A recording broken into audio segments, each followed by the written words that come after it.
Alhamdulillahi Rabbil Alamin. Wassalatu wassalamu ala ashrafil anbiya'i wal mursalin Nabiyyina Muhammadin wa ala alihi wa sahbihi ajma'in.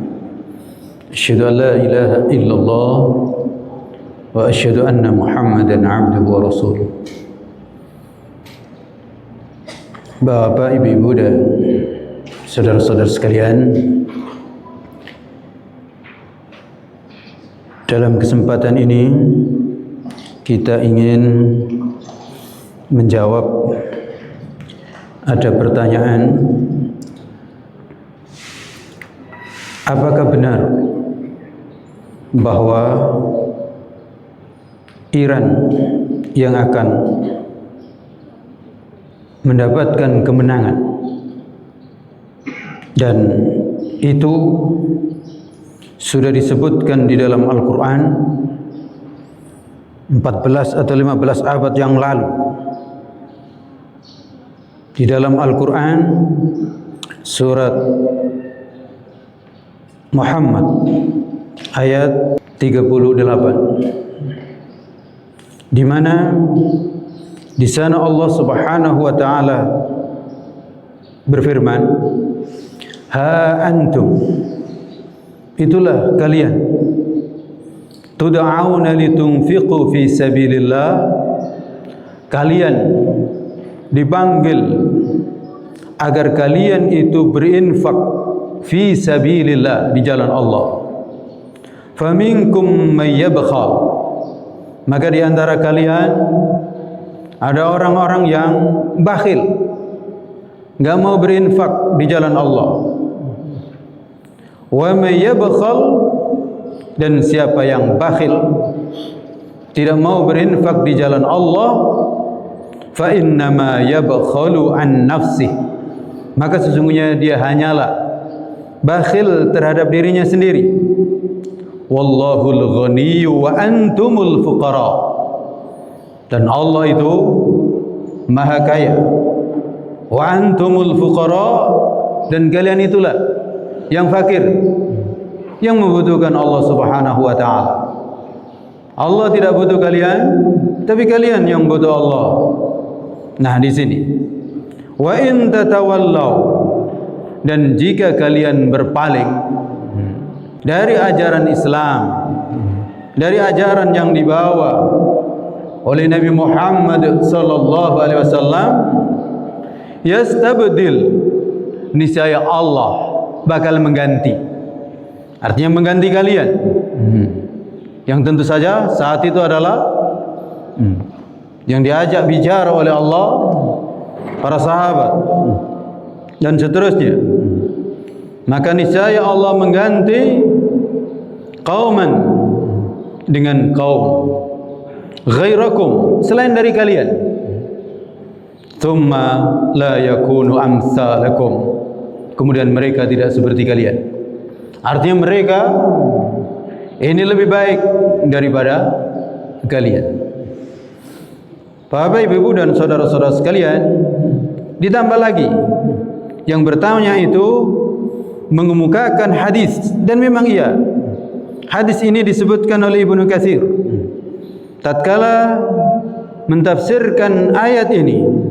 Ada hadis dari Abu Hurairah radhiyallahu anna Rasulullah sallallahu alaihi wasallam tala hadhihi al-ayah, bahwa ketika Nabi membaca ayat tadi, wa in tatawallaw yastabdil qauman ghairakum thumma la yakunu amsalakum, dan jika kalian berpaling dari ajaran Islam, niscaya Allah mengganti kaum ghairakum, selain dari kalian, bukan dari bangsa kalian. Katakanlah bukan dari bangsa Arab, kalian yang semula bangsa Arab, maka Allah bisa saja mengganti dengan yang bukan bangsa Arab, kaum selain kalian. Thumma la yakunu amsalakum, dan kaum ini lebih baik daripada kalian. Qalu, para sahabat bertanya, ya Rasulullah, wahai Rasulullah, man haula'i alladhina, siapakah orang-orang yang intawallaina, jika kami itu berpaling, jika kami itu berpaling dari ajaran Islam, istabdala bina, Allah mengganti kita dengan kaum yang lain. Siapa mereka itu? Tsumma la yakunu amsalana, kemudian mereka itu tidak seperti kita. Mereka siapa ya Rasulullah? Rasulullah menjawab, fadharaba biyadihi, karena di sebelahnya itu ada Salman Al-Farisi yang bukan dari Arab tapi dari Persia. Fadharaba biyadihi, maka Nabi menepuk dengan tangannya ala katifi Salman Al-Farisi, menepuk pundak Salman Al-Farisi. Summa qala, kemudian Nabi bersabda, hadza wa qaumuh, inilah dan kaumnya nanti yang akan menggantikan. Walau kana din 'inda saraya, kalau seandainya agama ini ada di bintang saraya, di kejauhan itu, la tanawalahu rijalun minal fars, tentu akan digapai Islam itu oleh lelaki-lelaki dari Persia. Hadis ini dikemukakan oleh Ibnu Katsir, dan Ibnu Katsir memberikan komentar bahwa hadis ini ada salah seorang rawi yang di situ diperbincangkan para ulama apakah dia sahih atau tidak. Tapi secara ringkas, hadis ini memang banyak diterima oleh para ulama. Tapi mari kita lihat pertanyaannya tadi, apa benar yang dimaksud oleh ayat dan hadis ini adalah Iran yang ada sekarang? Dan karena itu Iran bakal menang berdasarkan sinyalemen dari Al-Quran dan hadis ini? Ini yang kita jawab. Jawabannya insya Allah bukan. Ya. Kita jawab duluan supaya bapak-bapak nggak keburu nanti salah paham. Ya kan? Biasanya orang menguraikan itu panjang lebar baru jawabannya belakang. Nanti dipotong bahaya kan? Ini maka kita jawab dulu langsung bukan. Sebelum kita terangkan. Insya Allah bukan. Dan izin, kemungkinan saya akan banyak menggunakan istilah-istilah yang tidak langsung. Bukan karena apa?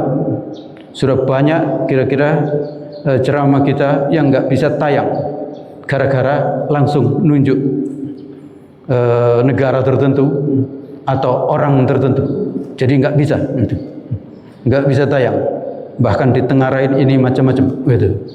Oleh karena itu silakan untuk agak melek, karena kalau sampai tertidur itu nanti selip, nggak bisa nanggap nanti. Karena kita menggunakan istilah-istilah ya kayak kalau ditulisan itu, kalau A itu ditulis jadi 4 dan seterusnya kayak gitu. Karena kalau nggak gitu, itu nggak bisa terbit itu. Begitu kira-kira dunia sekarang berada dalam genggaman mereka, gitu.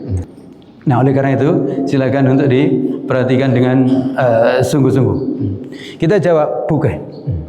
Kenapa? Ya.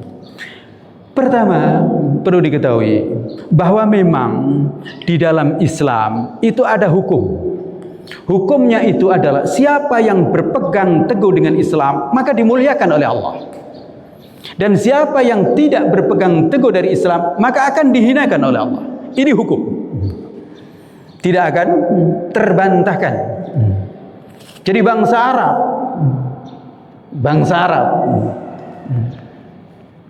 Quraisy belakangan itu sebenarnya yang dimuliakan oleh Allah Subhanahu wa taala, iya, Quraisy, Abu Bakar dan seterusnya itu yang ikut Nabi Muhammad sallallahu alaihi wasallam, maka mulia. Yang tidak ikut Nabi Muhammad sallallahu alaihi wasallam adalah hina. Dan itu enggak peduli. Abu Jahal yang sangat mulia pada zamannya, dan Abu Talib yang sangat dekat dengan Nabi Muhammad sallallahu alaihi wasallam, dan Abu Lahab yang kurang apa kemuliaannya dan kedekatannya dengan Nabi, tapi ujungnya enggak ikut Nabi, maka dihinakan oleh Allah Subhanahu wa taala. Tabbat yada Abi Lahab wa tab. Ini hukum. Hukum Allah. Karena memang Nabi Muhammad SAW itu diutus untuk rahmatan lil alamin. Memang lahir di Makkah, maka siapa yang ikut Nabi di Makkah itu mulia. Dan siapa yang tidak ikut Nabi di Makkah itu maka hina. Siapapun yang ikut Nabi meskipun tidak lahir di Makkah dan bukan orang Makkah maka mulia. Sudah langsung terjadi saat itu, yaitu Bilal. Bilal itu tidak lahir di Makkah dan bukan orang Makkah. Mulia. Sampai sekarang kemuliaannya tidak terbendung dan tidak tertutup. Itu hukum. Siapa yang ikut Islam, berpegang dengan teguh dengan Islam, mulia. Dan siapa yang menolak Islam, termasuk juga yang setelah Islam, lu kok nolak Islam, setelah Islam kok berpaling dengan Islam, maka akan hina. Berikutnya kita mendapatkan pelajaran. Ketika ada yang berlepas dari Islam, maka Allah akan ganti dengan yang lainnya. Kenapa? Karena Islam ini tidak bisa lenyap. Perlu diketahui, Islam ini tidak bisa lenyap sampai hari kiamat. Islam tidak bisa lenyap sampai hari kiamat. Jadi Islam tetap ada. Tinggal persoalannya di mana, siapa, bangsa mana yang menerima Islam. Inilah yang akan mulia. Di situ.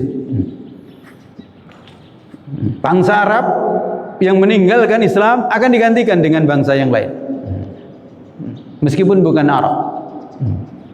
Dan oleh karena itu sejarah ini sudah terbukti. Perlu diketahui, di awal-awal Arab semua itu nyaris Arab, tapi juga sudah mulai masuk di dalamnya bukan Arab, yang penting Islam. Bilal, lalu kemudian ada orang-orang Yahudi yang masuk Islam di Madinah. Lalu juga ada Salman Al-Farisi yang memang sudah nunggu lama kedatangan Nabi Muhammad sallallahu alaihi wasallam karena dia berguru. Lalu kemudian pesan guru terakhirnya adalah datang ke sana, cari tempat yang di sana banyak tumbuh kurma. Maka di situ utusan terakhir dari Allah Subhanahu wa taala akan muncul. Maka Salman ke sana. Meninggalkan kerjaan dia menghidupkan Tuhan. Salman itu punya kerjaan menghidupkan Tuhan. Karena di Persia itu Tuhannya api dan bapaknya adalah tukang menghidupkan api, Tuhan itu. Maka Salman sudah dikader untuk menggantikan bapaknya nanti itu, menghidupkan Tuhan. Salman mikir akhirnya kok bisa Tuhannya dihidupkan, ini gimana? Gitu. Maka dia keluar dari orang tuanya, keluar dari bangsanya, cari guru lain. Gitu. Nah di situ, hingga kemudian terakhir ditunjukkan ke sana. Nanti ke sana. Kalau saya sudah meninggal, nggak ada lagi orang yang kira-kira perlu engkau ikuti. Karena sebentar lagi utusan Allah yang terakhir itu akan tiba, dan di sana tempatnya. Jadi itu di situ. Hebatnya orang-orang Yahudi, hebatnya orang-orang Nasrani itu sebenarnya sudah tahu bahwa utusan Allah Subhanahu wa taala itu lahir. Utusan Allah itu ada, dan bagaimana ciri-cirinya itu mereka lebih kenal daripada mengenal anaknya sendiri. Karena kalau anaknya yang lahir, dia nggak tahu laki-laki atau perempuan, nggak tahu deh bagaimana cirinya, karena nggak akan disebutkan kan. Tapi kalau tentang Nabi Muhammad itu sudah ada dalam kitab mereka, gitu. Nah, maka disitulah Islam itu pasti terjaga sampai hari kiamat. Kira-kira Al-Quran ini tidak akan sirna, tetap ada. Tinggal persoalannya bangsa mana yang terima. Bangsa mana yang terima. Dan tidak ada jaminan memang bangsa ini terima, dan tidak mungkin tidak. Sampai kira-kira setelah sahabat tidak mendapatkan jaminan. Tidak ada jaminan. Jadi tetap kalian mau berpegang teguh atau tidak. Tapi tentu kalau generasi sahabat dulu tidak mungkin lepas dari Al-Quran, karena tidak ada generasi terbaik dan tidak terbukti. Tapi setelah itu nggak ada jaminan bahwa suatu bangsa yang sudah menerima Islam lalu tidak berpindah. Dan ketika berpindah, maka siapa yang jaya, siapa yang mulia, siapa yang unggul, itulah yang menerima Islam. Bapak dan saudara-saudara sekalian, karena itu kita bisa melihat, dan di sini keistimewaan Islam. Islam itu tidak memandang ras. Islam itu mengukur kemuliaan manusia bukan karena rasnya apa. Tadi sudah kita tahu, meskipun satu ras dengan Nabi Muhammad SAW, tapi bisa terjadi tabat yada abi lahabi wa tab, bisa terjadi itu. Padahal ini satu ras dengan langsung dengan Nabi Muhammad SAW. Bahkan Fatimah sendiri juga diperintahkan i'mali, wahai Fatimah beramal kamu. Kalau nggak beramal, kira-kira Abi tidak bisa jamin. Fatimah sendiri dan seterusnya.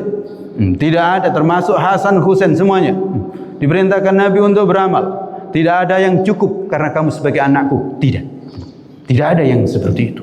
Termasuk Abu Bakar, ya kan? Abu Bakar juga tidak bisa menjamin anaknya. Umar juga begitu. Dan oleh karena itu, salah satu di antaranya ada yang dihukum oleh Umar, dan itu anaknya sendiri, karena melenceng sedikit. Demikian. Jadi Islam itu betul-betul bertumpu kepada ajaran itu, tidak bertumpu kepada ras. Perlu diketahui, tidak bertumpu kepada ras. Siapa yang berpegang teguh dengan Islam, maka dia jaya, dan siapa yang tidak menerimanya, maka dia akan hidup. Dan ini sudah terbukti. Bapak dan saudara-saudara sekalian, perlu kita ketahui, awalnya pemerintahan Islam di Madinah, lalu kemudian bergeser. Mulai setelah Khulafaur Rasyidin bergeser, ada ke Syam, lalu kemudian terus nanti ada di Baghdad. Ya kan, sudah berubah itu. Baghdad itu orang-orang Persia, dan ternyata bisa ke sana, ke Andalusia, dan itu orang-orang Barat. Dan di sini kita sudah mulai tahu bahwa ternyata rujukan kita dalam berislam selain Al-Quran. Kalau Al-Quran sudah pasti ya, memang warisannya dari Abu Bakar dahulu, Arab itu. Nanti kita akan tahu, kita warisi hadis, ya tentu dari Nabi Muhammad sallallahu alaihi wasallam. Tetapi hadis yang sampai ke kita itu rata-rata adalah tukang tulisnya, yang membukukannya itu adalah sebagian besar dari Persia. Imam Bukhari dari Persia. Jadi kalau ngambil ayat dan hadis tadi bisa. Iya, Imam Bukhari ternyata yang menggantikan. Imam Bukhari itu Persia. Imam Muslim, lalu Abu Dawud, begitu juga di kawasan dari situ. Abu Dawud itu kalau tidak salah antara Afghanistan dan Irak. Lahirnya di situ. Termasuk Imam Ahmad juga di Irak, meskipun ada keturunan dari Arab, tapi lahir di situ. Begitu juga dengan Imam Tirmidzi, Nasai dan seterusnya. Itu dari sana itu. Jadi hadis-hadis itu dibukukan bukan dari asli keturunan Arab di sini. Maka rujukan kita dari sekitar dari Persia itu. Nanti ada lagi rujukan kita besar-besar, itu dari Andalusia. Dari Andalusia, bukan Arab lagi. Andalusia. Termasuk hari ini kita kenal Syekh Nasruddin Albani, itu ternyata dari Albania. Berarti bukan Arab, mana itu? Eropa juga kan? Albania. Begitu. Ibnu Hazm Andalusia, Qurtubi Andalusia. Luar biasa itu. Bahkan perlu diketahui bahwa bahasa Arab yang menjadi rujukan tata bahasanya itu adalah bukan Arab yang menulisnya, tapi Imam Sibawayh. Dan Imam Sibawayh ini Persia, dan ini diterima semua orang, gitu. Bukan hanya kalangan tertentu. Misalnya Imam Bukhari tadi, Imam Bukhari ini kan diterima semuanya kan. Tidak akan ada yang mengatakan ini versi yang nggak bisa diterima, tidak. Semua menerima. Sama bahasa Arab juga begitu. Perlu diketahui bahwa ternyata bahasa Arab Itu kaidah-kaidahnya yang buat nahwunya itu bukan Arab lagi, non Arab. Imam Sibawai dan lagi banyak sekali. Farosdak dan lain sebagainya. Itu non Arab. Nah, dari sini benar firman Allah Subhanahu wa taala tadi dan hadis yang ada tadi benar. Memang terwujud dari rangkaian sejarah itu. Kalau sampai suatu umat, suatu kaum yang mengaku Islam lalu berubah, malas, infak nggak mau lagi, berjihad nggak mau lagi, hanya senang-senang saja, lalu meninggalkan ajaran Islam, maka Allah akan ganti dengan kaum yang lebih baik dan tidak peduli dari mana dia. Karena perlu diketahui, pernah juga ulama-ulama besar itu ada di India, dari India. Dan juga alhamdulillah pernah juga imam di Masjidil Haram itu dari Minangkabau, dari Indonesia berarti kan? Gitu. Ada juga ulama besar yang disebut-sebut di Makkah, Imam Nawawi Al-Bantani dan seterusnya. Apa artinya? Di sini memang Islam itu tidak tergantung oleh bangsa tertentu, keturunan tertentu, tapi Islam itu memang bisa ditangkap dan bisa dimiliki oleh siapapun, meskipun bukan Arab, meskipun sebelumnya sangat hina katakanlah, tapi dimuliakan oleh Allah Subhanahu wa taala. Nah, di sini Bapak dan saudara-saudara sekalian, lalu kemudian bagaimana dengan yang ada sekarang? Ini apakah tidak mungkin? Yang berarti ini nanti yang akan menggantikan, karena yang lain diam semua. Hanya dia yang kemudian naik untuk menghadapi ini misalnya. Mahlan, sebentar, gitu. Di sini saya hanya sebut dia ya, dan tolong ditangkap yang kita maksud. Bukan. Kenapa? Karena dia ini tidak lebih baik daripada yang ada sekarang, gitu. Tidak lebih baik, bahkan lebih buruk. Tidak mungkin Allah menggantikan dengan yang lebih buruk. Apa bukti lebih buruk? Perlu diketahui, andaikan yang ada sekarang itu seperti Imam Bukhari, kita mengatakan mungkin iya. Andaikan yang ada sekarang itu seperti Salman Al-Farisi, mungkin kita mengatakan iya. Andaikan yang ada sekarang ini seperti Imam Ghazali, kita mengatakan iya. Dan Imam Ghazali dari situ, perlu kita ketahui. Andaikan, tapi ternyata tidak. Yang ada sekarang ini itu Imam Bukhari dibuang. Bayangkan, saya ingin sampaikan. Di situ Imam Bukhari dibuang, kitabnya itu nggak ada. Ya kan? Nggak ada, mereka mau menerima kitab Sahih Bukhari, nggak mau mereka menerima kitab Sahih Muslim. Di situ mereka hanya mau menerima kitab mereka sendiri, yang jalurnya ya katanya dari Ahlul Bait dan seterusnya itu. Mereka tidak menerima yang lain, dan mereka punya satu patokan, harus Ahlul Bait gitu. Nah, ini prinsip ini keliru. Karena prinsip sebagaimana sudah dikemukakan di depan, tidak ada prinsip ras. Nah, sementara mereka punya prinsip ras, gitu. Waspada. Dari sini saja sudah bukan yang lebih baik. Karena itu nanti tahu, pemimpin itu sudah jelas, tidak ada bisa diotak-atik. Itulah dia. Turun temurun seperti itu hingga nanti menunggu katanya imam yang ke-12 yang sekarang lagi sembunyi. Gitu. Nah, ini gak cocok. Ini buruk sekali kan? Gitu. Ya kan? Bukan nunggu Imam Mahdi nanti, tapi nunggu imam ke-12 yang sudah lahir dulu, tapi sekian tahun kemudian lenyap, dan lenyapnya itu tidak diyakini sebagai kematiannya, tapi sembunyi. Gitu. Mirip terhadap keyakinan kita terhadap Nabi Isa. Nah, itu nggak benar kan? Karena tidak ada yang nanti lahir di akhir zaman atau muncul di akhir zaman padahal sudah lahir duluan, kecuali Nabi Isa alaihi salatu wassalam. Dan itu pun misinya Misinya adalah untuk menunjukkan bahwa Nabi Muhammad itu benar. Kalian itu salah. Maka dibuang semua salib-salib itu, dibakar sama Nabi Isa. Karena kalau kita nggak boleh bakar. Betul? Kita nggak boleh. Tapi kalau Nabi Isa nanti, ya karena dia yang disalib dan bukan, ya dia berhak untuk membakarnya. Itu kira-kira logikanya. Jadi jangan salah tangkap ya.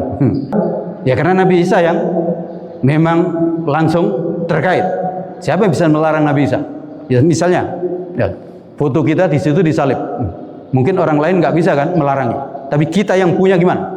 Boleh nggak kita ngambilnya, merampasnya? Wong tidak. Di situ. Itu Nabi Isa nanti itu. Tugasnya itu. Di samping tugasnya, yaitu membunuh Dajjal. Karena rupanya nggak ada yang bisa melakukan. Termasuk nanti yang mengalahkan Ya'juj dan Ma'juj itu. Itu tugas Nabi Isa, tidak membawa syariat baru, tidak membawa ajaran baru, tapi menegaskan Muhammad itu benar. Siapa yang tidak ikut mati. Jadi nanti di zaman turunnya Nabi Isa nanti itu adalah paksaan. Hanya ada satu. Mau masuk Islam atau dibunuh. Nah, kalau sekarang kita nggak boleh kan? Nah, nggak boleh kita maksa itu juga. Yang bisa maksa itu baru nanti Nabi Isa. Ya, ketemu Nabi Isa lo kok nggak Islam, lenyap dia. Tapi kalau kita tidak, biarlah nanti itu urusan Nabi Isa kan. Nah gini, nah yang ada sekarang bukan dengan akidah yang benar, bahkan bagaimana dia lebih baik. Wong dia itu mengatakan Abu Bakar itu kafir, Umar itu kafir, termasuk Utsman juga, termasuk Ummuna Aisyah juga. Bagaimana mereka bisa lebih baik? Kalau Abu Bakar dianggap kafir, kalau Umar dianggap kafir, lalu kita dianggap apa? Waspada ya, waspada. Jangan sampai keliru. Kalau ada yang punya pengalaman, enggak kok mereka enggak begitu. Nanti kita tunjukkan kenapa mereka enggak begitu. Gitu. Ya, di antaranya. Karena mereka sudah mengatakan itu, dan itu ada dalam kitab mereka. Dan karena itulah mereka nggak bisa bersatu. Dan silakan kalau nggak percaya, apa pernah mereka itu memuji Abu Bakar? Nggak akan pernah. Memuji Umar, apalagi memuji Ummuna Aisyah, nggak mungkin. Ada yang mengatakan nggak semua, Ustaz. Iya memang nggak semua, tapi mayoritas begitu. Gitu. Perlu diketahui, hukum itu berlaku mayoritasnya yang sedang berkuasanya. Iya, ada yang berkelit, nggak semua begitu. Iya, memang nggak semua begitu. Sama dengan kita kan, nggak semua sholat kan, gitu, gitu. Nggak semua sholat kan, gitu. Sama, begitu. Tapi yang dominan, yang berkuasa begitu, gitu. Nah, oleh karena itu, maka tidak mungkin dia. Loh ini kenapa dia perang? Dan katanya membela.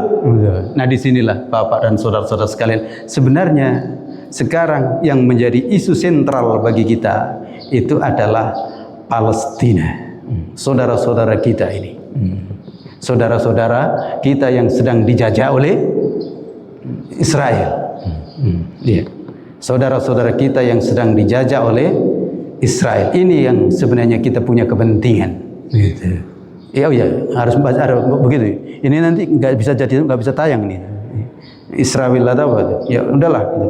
Yang sedang berkepentingan itu di situ. Palestina, saudara-saudara kita dengan Israel. Dan perlu saya sampaikan, karena sekarang sudah luar biasa. Ya, luar biasa. Palestina dan Israel ini sebenarnya harus harga mati. Tidak boleh ada Israel di situ. Gitu. Perlu diketahui. Ini akidah. Sebagaimana kalau kita mau gampang-gampangnya, negara kita ini dulu dijajah Belanda. Boleh enggak? Iya adalah kita bagi. Indonesia itu Jawa dan sekitar. Sumatera biarlah untuk kami Belanda. Boleh enggak? Enggak mungkin boleh kan kita. Enggak bisa. Atau Sumatera biarlah Sumatera itu Indonesia, Jawa ini Belanda. Boleh nggak? Nggak mungkin. Gitu. Maka nggak mungkin kita bisa berdamai. Belanda ada di sini, gitu, di wilayah ini. Gitu. Itu juga begitu seharusnya. Tapi sekarang lihat persoalannya. Dibagi sudah. Dan inilah misi utama BOP. Adalah Israel ada, Palestina ada. Udahlah, damai dulu. Dan ini tentu saja bagi pejuang-pejuang yang sungguh-sungguh di Palestina nggak mungkin kami terima. Apalagi perlu diketahui, agak cerdas sedikit. Israel di situ, katakanlah kalau sudah diresmikan, iya, maka Israel itu bukan hanya itu. Misinya akan membuat Israel Raya, seluruh Jazirah Arab akan dikuasai, bahkan seluruh dunia. Itu yang agak cerdas sedikit maksud saya itu. Masya Allah sudah belajar geopolitik ini dan itu nggak ngerti itu. Dan ini yang kita nangis sebenarnya. Bagaimana para ulama itu mau diajak, dukung, ikut di situ, padahal jelas ini kesana arahnya, gitu. Dan begitu memang yang kita ingin ingatkan dengan republik ini, karena rupanya republik ini sekarang mengakui itu, udahlah nggak apa-apa, Israel ada, Palestina ada, dan damailah, gitu. Oleh karena itu dia mengatakan kita harus menjamin keselamatannya. Waliyadzubillah. Bagaimana kita menjamin keselamatan penjajah? Gitu. Artinya apa? Berarti biarlah itu ada. Bapak dan saudara-saudara sekalian, ya. Maka kepentingan kita di sini. Dan ini wallahu alam. Wallahu alam. Ini Persia, katakanlah begitu. Perang dengan sana, itu persoalannya bukan ingin memerdekakan Palestina. Ini memang ada misi tersendiri, gitu. Di samping memang perlu diketahui Israel dan pamannya itu memang ini satu, ini satu ini. Dan oleh karena itu kesulitan kita itu kesulitan untuk mengusir penjajah ini karena memang di depan dan di belakangnya itu negara adidaya yang sangat besar itu, ini, gitu. Maka memang sulitnya di situ, dan dia ini punya hak veto dan punya persenjataan yang sangat canggih, sulit untuk ditanggulangi sekarang ini. Apalagi dia sudah menyebarkan pangkalan-pangkalan perangnya hampir di seluruh Jazirah Arab. Gitu. Nah, Bapak dan saudara-saudara sekalian, maka tentu yang dijanjikan di dalam Al-Quran tadi dan hadis bukan ini. Bukan yang dua perang ini, gitu. Tapi kemungkinan wallahu a'lam dengan perang ini mudah-mudahan Palestina merdeka. Mudah-mudahan. Mudah-mudahan di situ, gitu. Tapi wallahu a'lam, itu. Dan terlepas nanti merdekanya karena apa? Jangan sampai kita silau. Karena dua-duanya ini bukan baik, gitu. Dua-duanya ini bukan baik. Dan ini nyaris seperti dulu bangsa Indonesia ini merdeka. Persoalannya adalah karena perang dunia, yaitu Jepang melawan sekutu. Dan Jepang memang datang pura-pura bantu kita dan mengatakan kami ini kakak kandung kalian, ayo bantu kakak, gitu. Sama ini juga gitu. Yang itu begitu juga Persia itu mengatakan kami membela kalian, gitu. Padahal di antara bagaimana Israel itu bisa masuk ke situ itu tidak lepas juga dari ini, gitu. Waspada itu. Maka nggak pernah ada Jepang itu membela Indonesia karena ingin Indonesia itu merdeka, tidak. Yang ada ingin mencengkeramnya. Andaikan Belanda itu betul-betul kabur. Dan itulah ada istilah 3,5 tahun penjajahan Jepang itu tidak lebih ringan daripada penjajahan Belanda 350 tahun. Gitu. Tapi alhamdulillah perang dunia kedua boleh katakanlah sekutu menang dan Jepang berantakan itu karena bom atomnya saat itu. Tapi sebenarnya perang saat itu sulit dikatakan mana yang kalah, mana yang menang. Karena yang menang jadi arang, yang kalah jadi abu. Dan disitulah bangsa Indonesia bernapas. alhamdulillah. Tapi hampir saja terjebak. Itu. Tapi alhamdulillah tampil pemuda dan para ulama yang segera bisikin bung, 2 bung itu. Bung harus sekarang bung. Kalau tidak kami culik kalian. Diculik betul. Begitu. Dipaksa karena nggak mau 2 bung ini, karena terikat dengan janjinya Jepang nanti akan dimerdekakan tanggal sekian dan sudah ditentukan tanggal itu. Tapi pemuda dan di belakangnya para ulama, jangan, harus sekarang. Dan itulah kita harus tahu bahwa Pak dan saudara-saudara sekalian, negara ini merdeka itu tanggalnya 9 Ramadan. Tanggalnya 9 Ramadan. Harinya hari Jumat. Ya Allah, kita nggak tahu itu. Di sini 9 Ramadan, hari Jumat. Kita nggak tahu. Dan itulah betul diproklamasikan. Untuk apa? Untuk menyatakan bahwa kemerdekaan ini berkat rahmat Allah yang maha kuasa. Kalau diproklamasikan berdasarkan dikte Jepang tanggal sekian, nanti nggak bunyi berkat rahmat Allah yang maha kuasa itu. Yang ada berkat hadiah dari kakak, padahal pendusta. Di sini waspada semuanya. Oleh karena itu, kembali kepada pertanyaan tadi, insya Allah bukan. Tapi mudah-mudahan Palestina merdeka dengan cara Allah Subhanahu wa Ta'ala. Dan oleh karena itu waspada dalam kondisi yang seperti ini. Jangan sampai salah berucap dan jangan sampai salah berpandangan. Jangan sampai kita gadaikan keimanan kita dan akidah kita. Harus tetap kita bisa melihat sebagaimana kita bisa melihat itu dulu sekutu dan ini Jepang. Itulah gitu.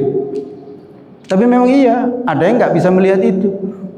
Gara-gara membantu saja lalu kemudian, oh iya itu berarti sama dengan kita. Tidak, ntar dulu. Jangan digadaikan keimanan. Jangan digadaikan ucapan. Meskipun di dalam hati bisa saja kita saat itu biarlah Belanda itu yang hancur misalnya. Tapi kenyataannya tidak. Allah kasih Jepang dan dua-duanya hancur sehingga kita bisa bernafas lega. Mungkin di hati kita iyalah biarlah yang adidaya itu hancur lebur.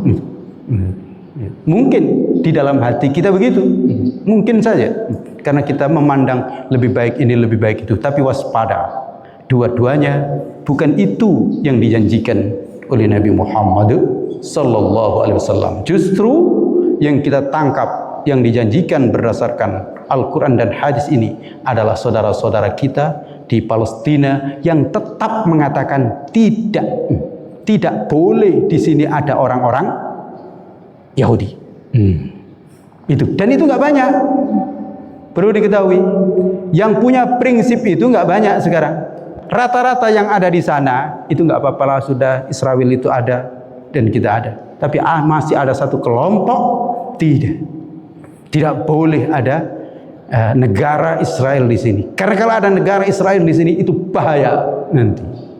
Dan golongan inilah yang mudah-mudahan itu yang dijanjikan di dalam Al-Quran. Tapi kapan? Wallahu a'lam. Dan kita doakan semoga Allah Subhanahu wa Ta'ala memberikan pertolongan.